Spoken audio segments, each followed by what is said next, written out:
Croyez-moi les gars, Covid là, on va le lutter grave jusqu'à il va nous foutre la paix. Covid-19? Aïe, c'est quoi même? Covid-19, c'est quoi même? C'est la place où on cause exclusivement de ce qui préoccupe la planète aujourd'hui. Le Covid-19. Covid quoi? 19? Ça surtout ça. Bonjour, moi, c'est Soro Solo. Cette première rencontre avec vous, chers auditeurs, sera suivie de plusieurs autres. L'objectif clair et net, partager avec vous tout ce qui se dit en Afrique et dans le monde sur la pandémie. Et croyez-moi, on va papoter de tout ça sans larmoyer, sans se surcharger la tête et même user parfois d'humour pour dédramatiser le débat. Tout ce que vous entendrez pendant nos rendez-vous d'une demi-heure viennent d'un peu partout en Afrique. Des chroniqueurs, des conteurs, des bidouilleurs orpailleurs du web, des acteurs de terrain, champions d'initiatives solidaires, des médecins, des chercheurs ou des personnels soignants. Et forcément, des artistes avec leur musique pour combattre le Covid-19 et nous enjailler. Oui, c'est aussi du plaisir de passer du temps avec vous. Pour entrer au cœur du sujet, écoutons cette infirmière d'un hôpital de la banlieue de Dakar. Le message que je veux faire passer pour la population est qu'ils restent à la maison, quoi, parce que si la maladie commence à nous dépasser, là, ça va être très, très, très dur pour nous. Oui. Mais prions Dieu, quoi, d'ici peu de temps, Inch'Allah, qu'on puisse gérer ça, Inch'Allah. Oui, on l'entend. Notre infirmière s'inquiète de la surcharge des hôpitaux. C'est à chacun de nous de la rassurer en nous comportant par l'application des gestes barrières pour éviter la surcharge des hôpitaux. Et tout le monde ne peut qu'être heureux. À présent, je vous demande une chose, avant de poursuivre notre route. Prêtez-nous vos oreilles. C'est promis, on vous les rendra sans les écorcher. Covid-19, c'est quoi même? C'est aussi nous questionner sur nous-mêmes à travers le conte de John Trongombo, du comédien Adama Adepoju, dit Taxi Conteur. À toi la parole, mon grand. Il se faisait appeler John Trongombo, l'Éternel. Son emblème, le ver de terre. Comme ce petit ver rampant qui devient 2 fois lui-même quand on le coupe en 2, John Trongombo disait qu'il était l'Éternel, le revenant, celui qui ne meurt jamais. Donc, le plus grand, le plus brave, le plus fort de tous les êtres humains, et que personne ne pouvait l'amener à plier genoux. D'ailleurs, pour s'en convaincre, John Trongombo avait fait le tour du monde, battant sur son chemin tous les plus forts rencontrés. Les DJ, inspirés par les exploits de John Trongombo, mixaient des sons à sa gloire. Oh, John Trongombo, tu es le sommet des sommets, le sommet de l'Himalaya. Il n'y a pas l'homme pour toi. S'il y a l'homme, c'est que c'est génie. L'orgueil de John Trongombo enflait. Il aimait cela. Un jour, il revient chez lui à la maison, au pays. Il trouve chez lui sa sœur, qui venait de donner naissance à un bébé de 2 jours. John Trongombo est fier d'être tonton. La nuit tombe sur la maison. Tout le monde dort du sommeil des justes. Mais au bout d'un moment dans la nuit, le bébé se met à pleurer. Ses pleurs réveillent sa mère, mais aussi John Trongombo. La mère vient prendre son bébé, elle le berce. Le bébé est rassuré et dort. Elle va dormir, John Trongombo aussi. Mais à un autre moment de la nuit, le bébé se met à pleurer. Pleurer si fort qu'il réveille John Trongombo. Sa mère fatiguée ne l'entend pas. John Trongombo est réveillé par les pleurs du bébé. Il va vers le berceau. Il prend le bébé dans ses bras. Il le berce. Le bébé commence à s'endormir. John Trongombo pose le bébé dans le berceau. À peine le dos du bébé touche-t-il le matelas que le bébé se réveille. Il se met encore à pleurer. John Trongombo le berce, mais il est fatigué, John Trongombo. Il pose le bébé dans le berceau et il se met à genoux près du berceau, balançant le berceau d'un côté comme de l'autre, en demandant pardon à son neveu. « S'il te plaît, dors. » C'est en ce moment-là que sa sœur se réveille. Et en voyant son frère à genoux, Elle lui dit, tu vois frère, ce que les plus forts au monde n'ont pas réussi à faire, ce nouveau-né a réussi à le faire, te faire plier genoux.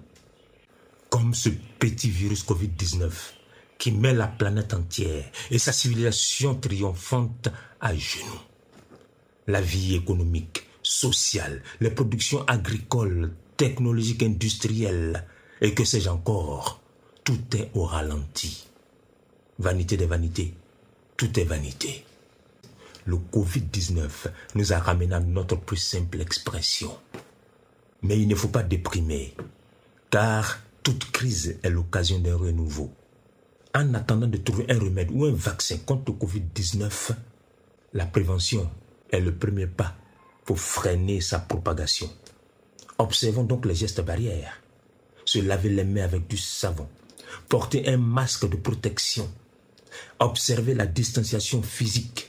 Et surtout, éviter tout déplacement non nécessaire. Y'a foy.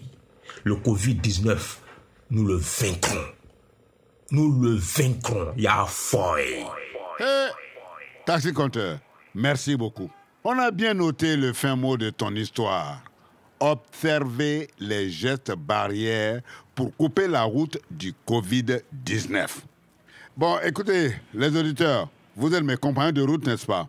Et si je ne vous propose pas une petite promenade sur la toile, la chose qu'on appelle web là, vous allez me traiter de vieux gaou. J'ai prévu mon coup. Allez, on va faire un petit tour sur le web. Et savez-vous qui m'a soufflé tout ça à l'oreille? C'est Pamela Badje, depuis N'Djamena. Bonjour Pamela. Bonjour à tous. Premier détour le Cameroun à la découverte du JDC, le journal du confinement, une parodie orchestrée par l'humoriste Ulrich Takam qui ne tarit pas d'imagination pour traiter l'actualité à sa propre sauce pendant cette période de crise sanitaire. Mesdames et messieurs, il est 15h32 à Yaoundé au Cameroun, 16h32 à Bruxelles en Belgique. C'est le JDC. Bienvenue au journal du confinement, acte 2.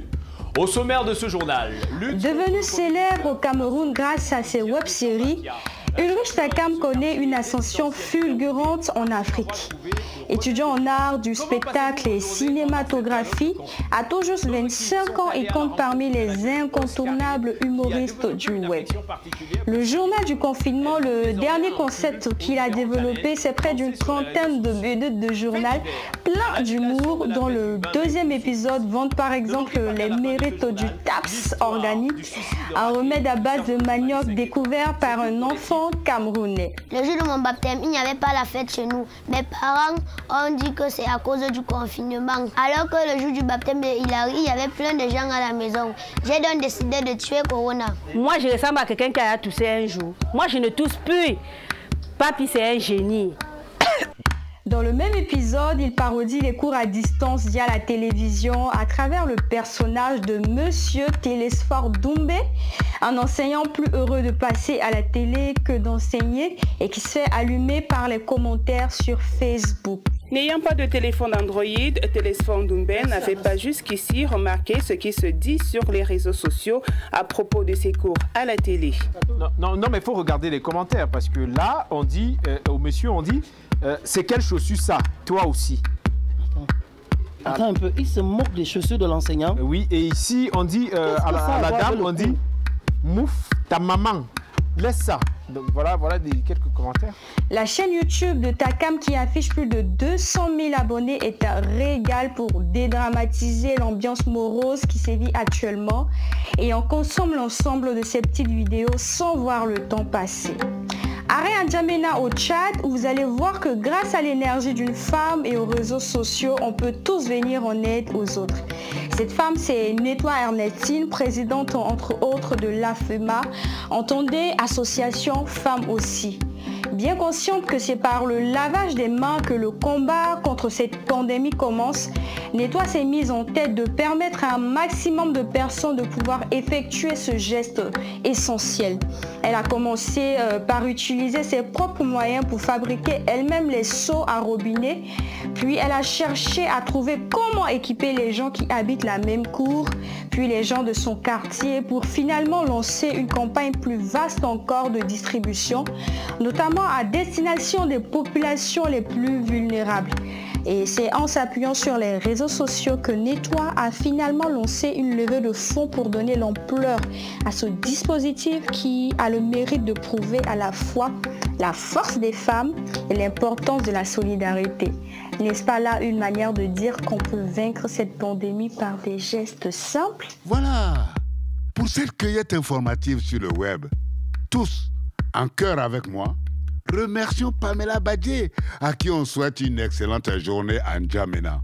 Et pour vous, vous tous qui venez de nous rejoindre, je rappelle que vous êtes à l'écoute de Covid-19, c'est quoi même?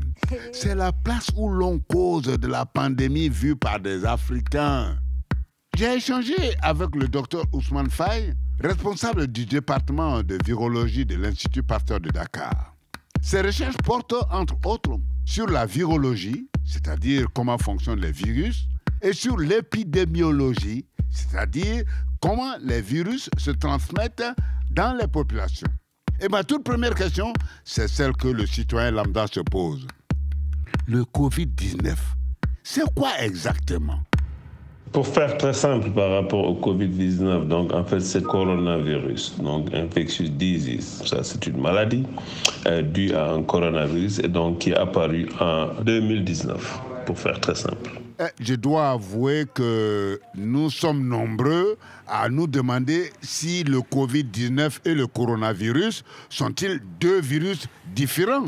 Le coronavirus, en fait, c'est un groupe. Hein. Donc, quand on parle de coronavirus, c'est-à-dire c'est un groupe, c'est une sous-famille, et donc effectivement qui appartient à la famille des coronaviridés. Et maintenant, le nom de coronavirus, on l'utilise parce que souvent c'est des virus à couronne, c'est-à-dire au niveau, ils sont un peu enveloppés. Donc voilà, donc il y a une couronne au niveau de l'enveloppe. C'est pourquoi le nom de coronavirus.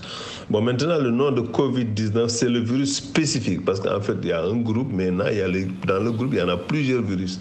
Et le Covid, maintenant, 19, c'est le virus qui est spécifique, effectivement, à cette maladie qui est en train de circuler maintenant. Bah alors, les amis, est-ce qu'on sait quels symptômes indiquent qu'on est malade du Covid-19? Laissons la parole au docteur. C'est une maladie infectieuse, donc effectivement les fièvres constituent en tout cas un élément important, mais également une toux sèche et donc la fatigue également. Certains patients présentent des douleurs, des congestions nasales, des maux de gorge ou des diarrhées. Mais en fait ces symptômes souvent sont généralement bénins et apparaissent progressivement. Et donc il y a des cas en tout cas simples, mais également ce qu'il faut savoir, il y a des cas asymptomatiques, donc pour lesquels effectivement il n'y a pas de symptômes qui apparaissent. Et donc même si ça représente une faible partie, il faut quand même compter ces cas asymptomatiques qu'on peut effectivement noter au niveau du Covid-19. Voilà, donc ça c'est vraiment les premiers symptômes. Mais les symptômes à elles seuls ne suffisent pas. C'est pourquoi effectivement il faut un diagnostic pour confirmer la présence ou non du Covid-19. Vous avez entendu comme moi, non? Le docteur Faye a mentionné les cas asymptomatiques. J'en déduis que ce sont les cas de personnes porteuses du virus, mais qui ne font pas la maladie. Des personnes qui peuvent donc transmettre le virus à des individus sains. Alors, je lui ai demandé quel était le mode de contagion. Il est commun pour tout ce qu'on appelle en tout cas les virus respiratoires. Donc c'est des virus qui peuvent entrer par la bouche, par le nez, etc. et même par les yeux des fois. Et donc ça c'est vraiment les portes d'entrée. Et donc comme c'est des maladies respiratoires, ça utilise le système respiratoire. Donc c'est vraiment à ce niveau effectivement où le virus pénètre effectivement dans l'organisme. Et maintenant une fois qu'il pénètre, il utilise effectivement le système respiratoire. Et donc pourquoi souvent pour certains patients qui sont infectés, quand tu fais une radiologie, etc., tu pulmonaire, tu vois un peu, vraiment, il y a un encombrement. Donc voilà, donc c'est vraiment la porte d'entrée, c'est vraiment les voies respiratoires. Donc, alors, si les voies respiratoires sont les principales voies de contamination du Covid-19, c'est pour ça qu'il est vivement recommandé le geste barrière du port du masque. Une autre chose, moi, je suis malade. J'ai les symptômes que le docteur a décrits. Qu'est-ce qui se passe pour moi alors? Quand une personne a des symptômes similaires, donc il est considéré comme suspect. Et donc un prélèvement est fait et au niveau de ce prélèvement, on recherche, on pose des tests. Maintenant, en fait, le test qui est le plus recommandé, c'est un test qu'on appelle la PCR, c'est-à-dire la RT-PCR à temps réel. Et donc c'est un peu ça qui est beaucoup spécifique, qui cible le matériel génétique du virus. Donc, question. Pourquoi ne fait-on pas le test de dépistage pour toute la population? Le Sénégal, c'est près de 16 millions d'habitants. Et donc, je pense qu'au jour d'aujourd'hui, en tout cas de ce que je sais pour les laboratoires, on n'a pas la capacité de tester tout le monde. C'est pourquoi, effectivement, le dépistage, il est impossible. Et donc, déjà, effectivement, lorsqu'une personne est suspecte, le prélèvement est fait, donc systématiquement testé. Lorsque la personne est confirmée positive, la stratégie qu'on utilise, c'est effectivement de rechercher tous les contacts autour de cette personne pour pouvoir les tester. Et donc, c'est un peu cette stratégie qui est utilisée. Maintenant, le dépistage, tester tout le peuple sénégalais, je pense qu'en tout cas, nous, au niveau de nous, on n'a pas cette capacité de le faire. Et je pense qu'en tout cas, il n'y a pas un pays qui a la capacité de tester toute sa population. C'est vrai, on est obligé de l'admettre. Il n'y a pas beaucoup de pays au monde effectuant le test de dépistage pour toute sa population. Même les blancs teint clairs qui ont beaucoup d'argent, là, ils n'arrivent pas à le faire. Alors, qu'est-ce qui est donc le plus utile de faire à l'heure actuelle dans nos pays africains? Il ne faudrait pas que cette lutte soit uniquement du tout médical. C'est l'engagement communautaire qui va venir à bout, effectivement, de cette pandémie. L'engagement communautaire, ça veut dire qu'il va falloir respecter toutes les mesures barrières qui sont édictées. Il va falloir effectivement tous les aspects de prévention, en tout cas, qui est très important. Parce que quand on n'a pas beaucoup de force, il faut vraiment qu'on mette l'accent sur la prévention. Parce que si on a beaucoup de cas, ça va être très difficile de les prendre en charge. C'est pourquoi j'insisterai sur la prévention et l'engagement communautaire qui doivent être, en tout cas, les clés pour la lutte contre ce coronavirus. Bon, les amis, vous avez entendu le docteur Faye. Il souligne l'accent à mettre sur la prévention pour prévenir, pour venir à bout de la pandémie du Covid-19. Et cette prévention, c'est surtout l'exécution des gestes barrières, à savoir se laver les mains régulièrement, porter des masques de protection, éviter les réunions de groupe et observer une bonne distance entre nous et nos concitoyens. Merci au Dr Faye pour toutes ces informations qu'il a bien voulu partager avec nos auditeurs de Covid-19. C'est quoi même? Bon, les amis, je crois qu'on mérite une bonne chanson façon Kalachnikov contre le Covid-19. Et c'est Dan Corona, proposé par un collectif d'artistes parmi lesquels on compte entre autres Didier Awadi, Youssou N'Dour, Mami Victory, Korka et j'en passe. Allez! Awadi Supanda, un international. Voilà que le monde connaît un ennemi. Quand l'épidémie est générale, c'est la pandémie. Pour le moment, la solution, c'est rester confiné. Se laver les mains à tout moment, ne pas contaminer.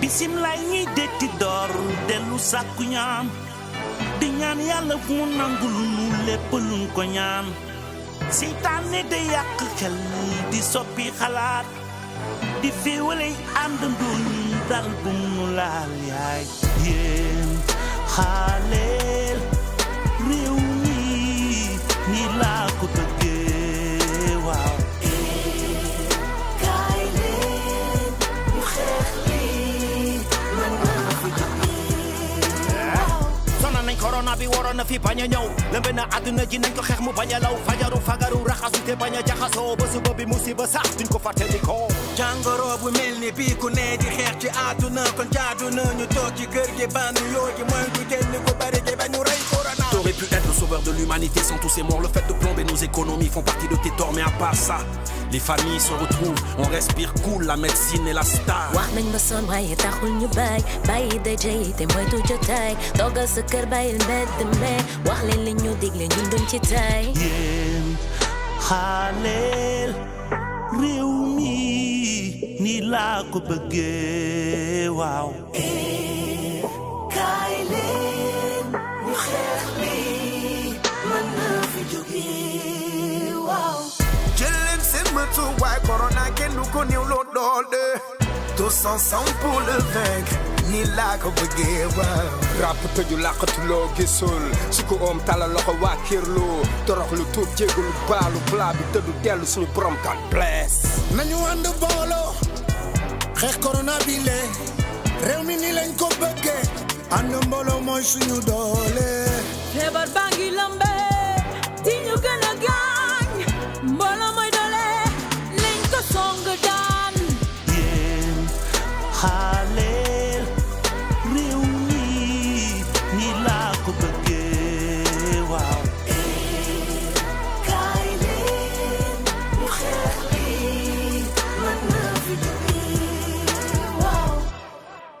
Ça fait toujours du bien, hein? De se dégourdir les jambes avec une belle musique comme Dan Corona qu'on vient d'écouter à l'instant. Et une bonne nouvelle pour accentuer le plaisir de l'art, ce n'est jamais de refus, les amis. Vous avez tous certainement entendu comme moi cet adage populaire qui affirme que c'est dans le malheur que l'on reconnaît ses vrais amis.